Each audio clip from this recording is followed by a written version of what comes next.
Welcome to Amphipolis, traveler. The Battle of Amphipolis was surely an interesting one. One might even call it anticlimactic. Come on. But that does not mean it wasn't important in the greater scheme of the Peloponnesian War. The city of Amphipolis was the site of one of the more unique battles of the Peloponnesian War. Two generals, the Athenian Cleon and the Spartan Brasidas, fought for this land in an effort to control the resources it provided. In the end, though, neither got what they wanted. Look for me when you finish your visit, and we can speak of what you've learned.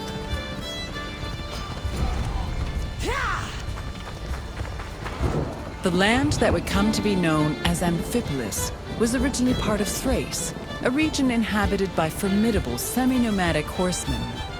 Thrace was rich in gold and silver mines. It was surrounded by lush forests, making it very attractive to outside parties like Greece and Persia. By 513 BCE, Persia had managed to conquer much of Thrace. But after their defeat in 479 BCE, Athens made a play for the land. They conquered the nearby island of Thasos in 465 BCE. But the military prowess of the Thracian riders kept them out of the country's interior. It was only in 436 BCE that Athens established a solid foothold in Thrace with the founding of Amphipolis, a city on the banks of the river Strymon. During the Peloponnesian War, the Spartan general Brasidas sought a way to subvert Athenian power across the Greek world. He set his sights on capturing the coast of Thrace, hoping to seize the resources the area provided. Brasidas knew that many of the Greeks living in Thrace hated the greed and brutality of their Athenian neighbors and decided to take advantage of the situation. He set off on an expedition to Amphipolis, accompanied by 1,000 hoplites and 700 helots, and arrived before the city in the winter of 424 BCE.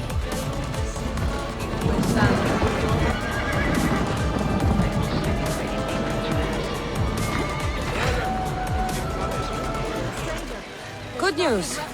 Found the sapphires. Should I ask why they're bloody? Well, priests couldn't cut it as thieves. You said you'd do it for free, but we both know that was horse shit.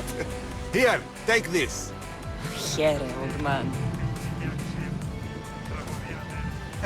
Here's a little trinket from the treasury. No one will miss it. Let's hope not, or you'll send another mercenary after me. Goodbye, Photios. If you ever see that dog Marcos again, tell him you demand minimum wage.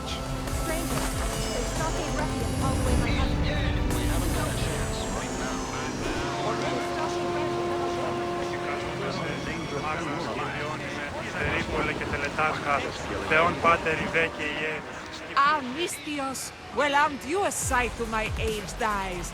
Young, energetic. Perhaps I should just pay for your body instead of your health. All things get better with age, don't they? Even you. The Oracle said that if I'm to live a long and happy life, I need to stay young and high. But I mustn't lose focus. I need your help more than your magnificent body. I'm glad to hear it. Korygos, my husband, is having some difficulties keeping up with my hunger for pleasure. I imagine any man would. Oh, I have many lovers, but he's my soulmate. When we're together, it's indescribable. Then don't describe it. When we were younger, we would run into the moonlit forest, shed our clothes, and pleasure each other until sunrise. Our howls of ecstasy would echo throughout the valleys. I hope I'm as feisty as you at your age. I'm feistier now than I've ever been. What does this have to do with me? I've learned of a powerful elixir, which if consumed will give someone the vigor and stamina of Eros. If you can gather me the ingredients, I can make it for my husband. All right, I'll find the ingredients. If you promise to keep your nocturnal activities to yourself. I have some drachmi, and Korygos has more. If you can bring me some bear Skhrotom and a deer tongue, I can make the elixir. Oh, is that all you need? Don't worry. I'll reward you well. I'm sure Goragos will be thankful also. Where can I find a bear near here? I heard there's a cave near the sanctuary that a large male bear has claimed. Are there any deer nearby? This is for keys. There's deer all over the place. This elixir sounds odd. Where did you learn about it? Why, the Pythia told me about it. She's so wise solving a problem I didn't even know I'd have. I'll be back with the ingredients soon.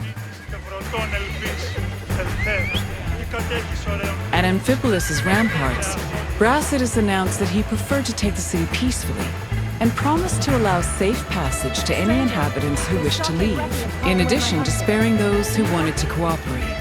This proposal was well received by the city's residents, and he was able to capture Amphipolis without striking a single blow. Brasidas' march on Amphipolis blindsided the Athenians. By the time they heard the news and dispatched the general Thucydides to defend Amphipolis, Brasidas had already rallied several nearby cities to help him defend the region from Athens' so-called tyranny. After half a day's journey from Thasos, Thucydides arrived at the port of Aeon, but was unable to retake Amphipolis. Athens held Thucydides responsible for the loss of Amphipolis and forced the general into exile. In spite of Brasidas' achievements, Sparta did not send him reinforcements, which forced the general to negotiate a truce with Athens to hold on to the ground he gained. The matter of how to deal with Amphipolis divided Athens. The politician Nicias, as well as the city of Sparta, hoped that peace could be negotiated. However, the popular Athenian statesman and general Cleon wanted to continue fighting the war.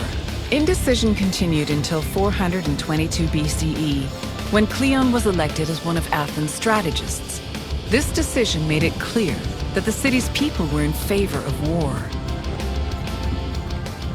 The truce was ended, and Cleon began his journey to Amphipolis, retaking small towns that had been conquered by Brasidas along the way. On arriving at the port of Aeon, Cleon requested troops from the king of Macedonia. He also hired several Thracian mercenaries to bolster his force's numbers. Afterwards, all Cleon could do was wait for the remainder of his reinforcements. While they waited, the Athenian forces began to resent Cleon's hesitation to attack. They saw him as soft and incompetent, especially compared to their opponent, Brasidas. Sensing the tension, Cleon decided to act without waiting for reinforcements to arrive. He set out from the port of Aeon to observe Amphipolis, setting up a camp on a nearby hill. To Cleon's surprise, Amphipolis appeared to be completely unprotected, with no guards stationed at the city's gates and ramparts. However, the city's lack of protection was only an illusion. Even so, upon seeing this, Cleon regretted that he did not bring wooden towers, which would have allowed him to easily recapture the city. Brasidas positioned his own troops in a nearby wooded area to get a better view of Cleon's army. When the Athenians began moving to set up camp, Brasidas returned to Amphipolis. He believed his army was less well-trained than the Athenians and decided to rely instead on cunning tactics and Cleon's inexperience as a military leader. Brasidas organized a two-pronged attack. He would personally lead a small raid, then one of his lieutenants would follow up with a second attack shortly after, disorienting the enemy.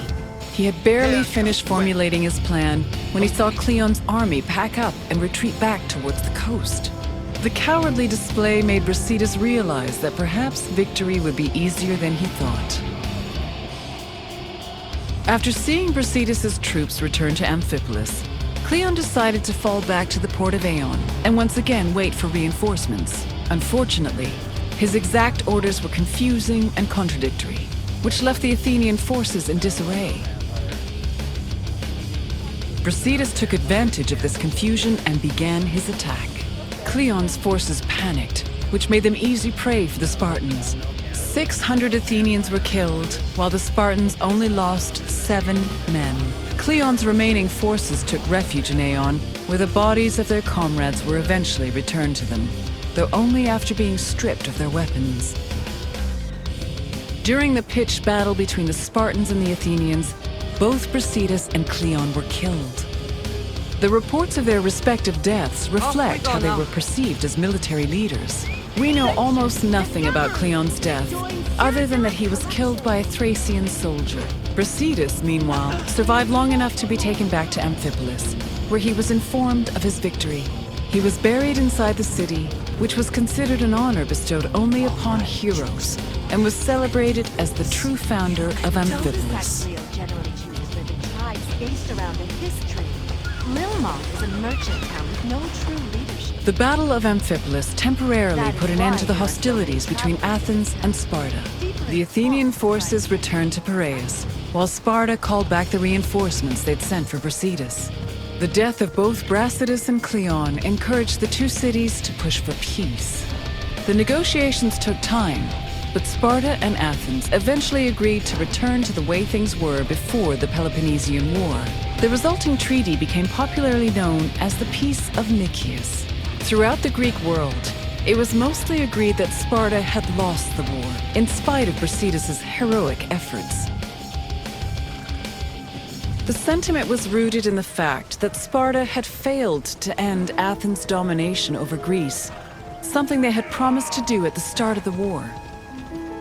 I see you're done with your tour.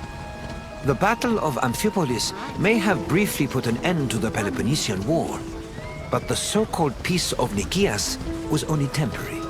It would not be long before Sparta and Athens came to blows once again. Now, is there something else you'd like to do? Feeling up to a test? Then let us begin. Which Athenian politician wanted to negotiate peace with Sparta? Pericles died in the early days of the war. Try again.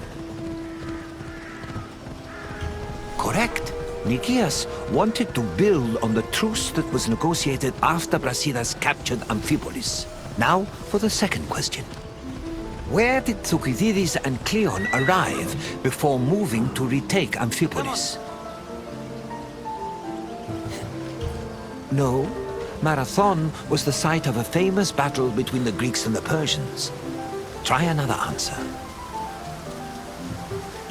Phaleron was one of Athens' ports. Try again. Yes, Ion is where both Thucydides and Cleon's forces arrived before trying to retake the city. I have one last question for you. Onward! Amphipolis was located in which region? No, Amphipolis was not in Thessalia. Try again. Yes, Amphipolis was located in Thrace. It seems there's nothing I can ask that you cannot answer. Congratulations, traveler. Very well. I hope you enjoyed your visit.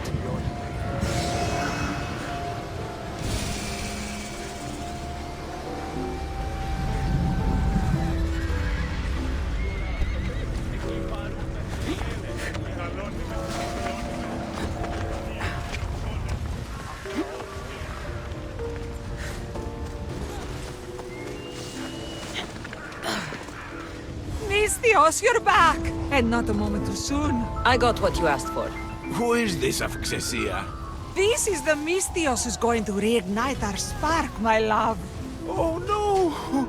We've been through this. I can't satisfy you anymore. You're going to kill me with your lust.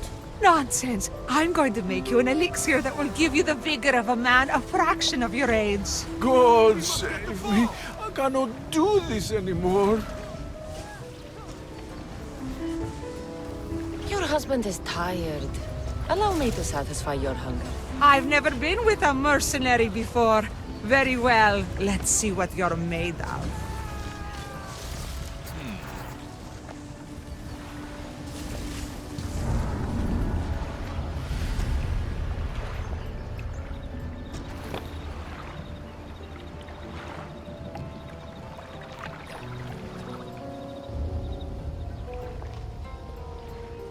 Did she have fun? That should hold her for a few days at least. Thank you, Mistress. Here, take this as payment. You've more than earned it.